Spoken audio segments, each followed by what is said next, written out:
sababu 5 zinazofanya wanaume watofautiane utamu wakati wa kufanya mapenzi. Sio jambo la kushangaza kusikia mwanamke anakuambia kwamba Isaac ni mtamu kuliko Frank.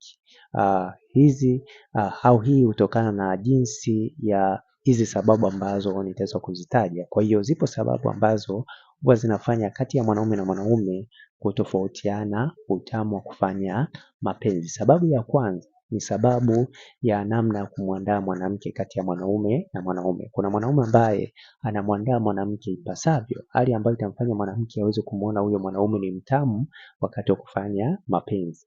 Na kuna mwanaume ambaye yeye anaparamia au anakwarua. Kwa hiyo itamfanya watofautiane kati ya mwanaume na mwanaume utamu wakati wa kufanya au kipindi cha kufanya mapenzi. Na pia sababu ya tatu ni sababu ya namna ya kukatikia kitumbua wakati mogo unapokuwa ndani ya kitumbua. Hii inatofautiana kati ya mwanaume na mwanaume, kwamba mwanaume A anatofautiana na mwanaume B na mwanaume C kutokana na jinsi ambavyo wanakuwa wanakatika katika kitumbua. Kwa hiyo hii pia ni mojawapo ya sababu ambayo inafanya utamu utofautiane kati ya mwanaume na mwanaume.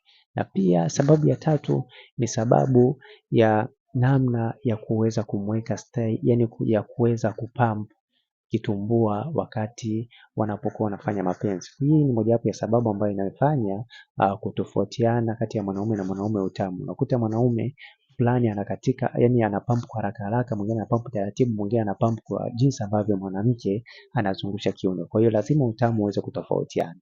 Kuna wanawake pia ambao wanapenda kuparamiwa kwa sababu wao wamezoea kuparamiwa. Kuna wanawake ambao wanapenda msuguano ambao ni taratibu. Kwa hiyo kati ya mwanaume na mwanaume kutakuwepo na utofauti wa utamu. Kwa hiyo pia ni mojawapo ya sababu ambayo inafanya mwanaume na mwanaume utofautiane utamu. Na pia sababu nyingine ni sababu ya kumweka staili ambazo mwanamke ataenjoy nazo, kwa sababu kuna wanaume ambao au kuna wanawake ambao wanapenda staili fulani na wanaume fulani wanapenda staili fulani. Kwa hiyo wakati wa kuwekana staili, kuna mwanamume anaweza akamweka staili fulani ambazo mwanamke anazipenda na mwanaume mwingine akamweka staili ambazo mwanamke hazipendi. Kwa hiyo hii pia inakuwepo na ukanganyiko kati ya mwanaume na mwanaume, na hali ambayo hufanya utofauti wa utamu wakati wa kufanya mapenzi. Na pia sababu nyingine ni sababu ya namna ya kuweza kuzungusha kiuno wakati mnapokuwa mnafanya mapenzi kati ya mwanaume na mwanaume. Kwa hiyo hii pia ni mojawapo ya sababu ambayo huwa inafanya kati ya mwanaume na mwanaume utofautiane utamu. Kama unahitaji ushauri pamoja na video za kufanya mapenzi, hakikisha unacheki WhatsApp kwenda namba 0713728736. Kumbuka pia unaweza kupata kitabu ambacho kitakusaidia namna ya kuweza kufahamu namna ya kufanya mapenzi na namna ya kuweza kumpata mtu sahihi katika mahusiano au katika ndoa. Naitwa Isaac Kanyankole, asante na karibu. Hakikisha unanicheki kwenda namba +255713713728736. Naitwa Isaac.